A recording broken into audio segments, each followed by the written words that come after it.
Praise lord. దేవుని దయ వల్ల మీరందరూ క్షేమంగా ఉన్నారని ఆశిస్తున్నాను. ఇప్పటి వరకు మనం మత్తయి సువార్త 18వ అధ్యాయము 1 నుండి 20 వచనం వరకు చదువుకున్నాం కదండి. ఇవాళ మిగిలిన కొన్ని వచనాలు చదువుకునే ముందు ఒక చిన్న ప్రేయర్ చేసుకుందామండి. మహాపరిశుద్ధుడు అని యేసయ్య నీకే వందనాలు తండ్రి. నాయనా యేసయ్య, ఇంతవరకు మమ్మల్ని సజీవ లెక్కలు పెట్టి నాయనా యేసయ్య నీ గురించి మాట్లాడుకునే అవకాశం ఇచ్చినందుకు నీకే వందనాలు తండ్రి. యేసయ్య, ఇప్పుడు మీ గురించి మాట్లాడుకోబోతుండగా ఎక్కడ ఏ తప్పు మాట్లాడకుండా యేసు నామములో నా నోటికి మీ అగ్ని కంచె కావాలండును గాక. ఆమేన్. యేసు నామములో మా అందరికీ నీ వాక్యాన్ని అర్థం చేసుకునే కృప కలుగును గాక. ఆమేన్. యేసు నామములో అడుగుచున్నాం తండ్రి. ఆమేన్. ఇప్పటి వరకు మనం తెలుసుకున్నాం కదండి. యేసయ్య తన శిష్యులతో మాట్లాడుతూ వాళ్ళకి ఎక్స్ప్లెయిన్ చేస్తున్నారు కదండి. మీ సహోదరుడు మేడల తప్పిదం చేస్తే మీరు వాళ్ళ ముందు సీక్రెట్గా గద్దించండి. వినకపోతే 2-3 నమ్మకమైన సాక్షులను తీసుకుని వెళ్ళి గద్దించండి. అయినప్పటికీ వాళ్ళు వినకపోతే సంఘానికి ఈ విషయాన్ని చెప్పండి.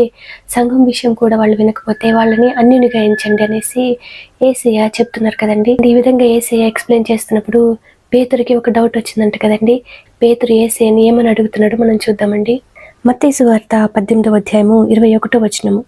ఆ సమయమున పేతురు ఆయన యొద్దకు వచ్చి, ప్రభువా, నా సహోదరుడు నా ఎడల తప్పిదము చేసిన ఎడల నేను ఎన్ని మారులు అతని క్షమింపవలెను?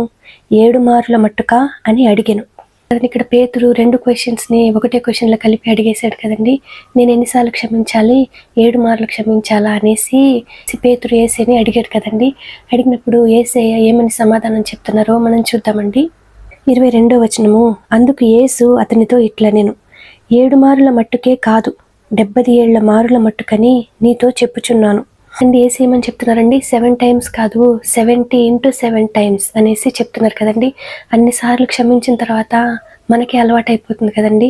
వాళ్ళు తప్పు చేసినప్పటికీ కూడా మనకి క్షమాపణ స్వభావం అనేది ఏర్పడుతుంది కాబట్టి వాళ్ళు మరలా తప్పు చేసినప్పటికీ కూడా మనము క్షమించగలుగుతాం కదండి. అందుకని యేసయ్య ఆ విధంగా చెప్పి ఉంటారు కదండి. ఆ విధంగా యేసయ్య మనల్ని క్షమించిన విధంగా మనం కూడా ఇతరులను క్షమించే కృప యేసు నామములో మనందరికీ కలుగునుగాక. ఆమేన్.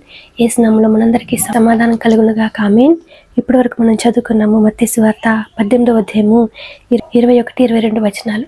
వాక్యాన్ని అర్థం చేసుకునే కృప యేసు నామములో మనందరికీ కలుగునుగాక. ఆమేన్. యేసు నామములో మనందరికీ సమాధానం కలుగునుగాక. ఆమేన్. Praise the lord.